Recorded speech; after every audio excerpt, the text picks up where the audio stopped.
उधर केंद्रीय गृह मंत्री अमित शाह ने जेपी की जयंती पर उनके पैतृक गांव सताब दियारा जाकर श्रद्धांजलि दी। जनसभा से उन्होंने सीएम नीतीश और महागठबंधन पर जमकर वार किया।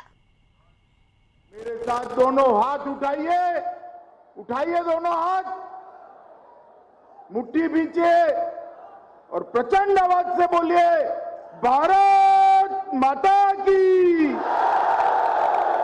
भारत माता की। तो सुना आपने, मंच सजा था, मौका था जेपी की जयंती और जगह सारण का सिताब दियारा। यूं तो ये जयंती थी, लेकिन केंद्रीय गृह मंत्री अमित शाह के संबोधन शुरू होते ही पूरा माहौल ही बदल गया।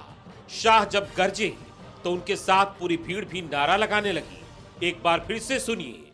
इतनी जोर से भारत माता की जयकारा लगाइए कि जेपी के सिद्धांतों को छोड़कर जो कांग्रेस के गोदी में बैठे हैं उनके हृदय के अंदर कमी आ जाए। मेरे साथ दोनों हाथ उठाइए, उठाइए दोनों हाथ, मुट्ठी पीछे और प्रचंड आवाज से बोलिए, भारत माता की, भारत माता की। शाह की रडार पर सिर्फ और सिर्फ नीतीश थे। जेपी को याद करते हुए नीतीश पर एक से एक सियासी वार किए। गृह मंत्री ने उनका एक बार भी नाम नहीं लिया, लेकिन निशाना उन पर ही था।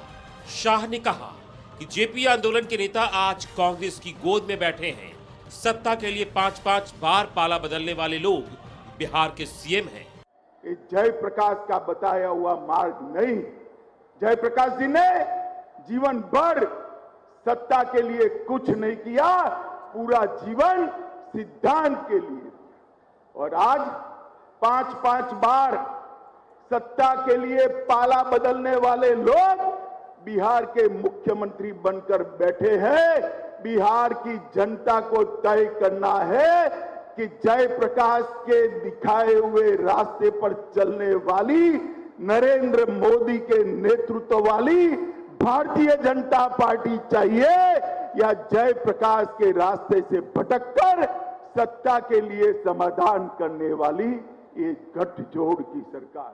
मंच से यूपी के सीएम योगी आदित्यनाथ भी खूब गरजे।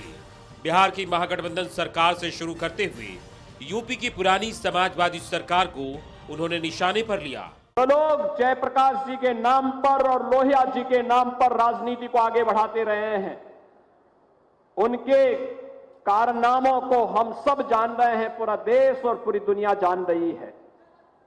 राजनीति का प्राधिकरण हो, इसके वे धुर विरोधी थे, लेकिन राजनीति का प्राधिकरण बिहार के विकास को बाधित कर रहा है।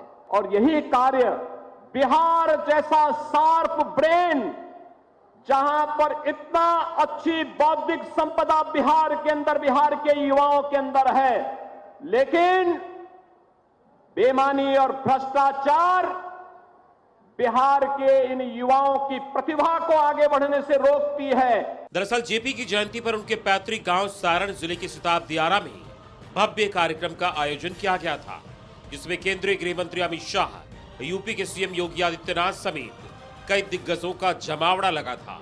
जहां अमित शाह ने जयप्रकाश नारायण की प्रतिमा का अनावरण किया। नेताओं ने देश के लिए जेपी के योगदान को याद करते हुए उन्हें श्रद्धांजलि भी दी। ब्यूरो रिपोर्ट, कशिश न्यूज। और इस खबर पर ज्यादा जानकारी के लिए न्यूज रूम से हमारे वरिष्ठ सहयोगी अरुण चौरसिया हमारे साथ जुड़े हैं।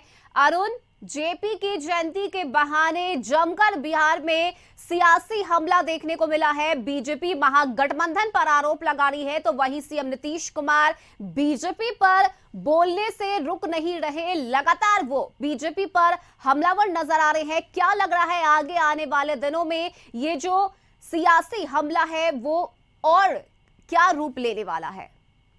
देखिए, जो ये सियासी हमला है वो और तेज होने वाला है, चूंकि दोनों दल बीजेपी और जेडीयू 2024 को ध्यान में रखकर ही ये बयानबाजी कर रही है।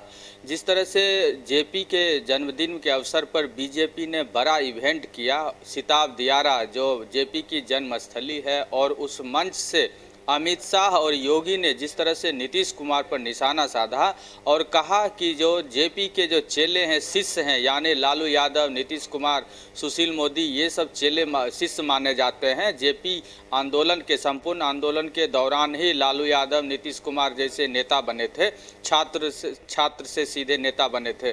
तो इन पर निशाना साधा कि जेपी के जो विचार थे उस विचार को खत्म करने की कोशिश नीतीश और लालू कर रहे हैं और सत्ता के लिए बार बार पलट रहे हैं। नीतीश कुमार जिस तरह से एनडीए से बीजेपी को छोड़ के जब से महागठबंधन के साथ आए हैं तब से बीजेपी हमलावर है और न सिर्फ राज्य के बल्कि केंद्रीय स्तर के जो बीजेपी के नेता हैं और मंत्री हैं वो लगातार हमला कर रहे हैं।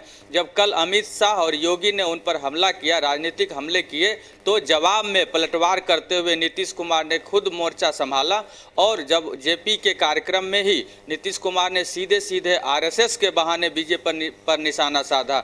जैसा कि हम लोग जानते हैं कि बीजेपी के नेता अपने ऊपर हमला सह सकते हैं, लेकिन कोई आरएसएस पर अगर हमला करे वो उनके बर्दाश्त नहीं होता है और उस पर कड़ी प्रतिक्रिया देते हैं। यही वजह है कि नीतीश कुमार ने आरएसएस को निशाना पर लिया और अपने मंच से सीधे आम लोगों से पूछा कि गांधी की हत्या किसने की, तो लोगों ने कहा आरएसएस की, क्योंकि जो जिन पर हत्या का आरोप लगा था गोडसे का, उनका संबंध आरएसएस से था। तो ये जो बयानबाजी है 2024 की तैयारी को लेकर है, दोनों दलों के द्वारा 2024 की तैयारी की जा रही है और ऐसी संभावना है कि आने वाले दिनों में ये बयानबाजी दोनों तरफ से और भी होगी। जी, शुक्रिया अरुण तमाम जानकारी के लिए।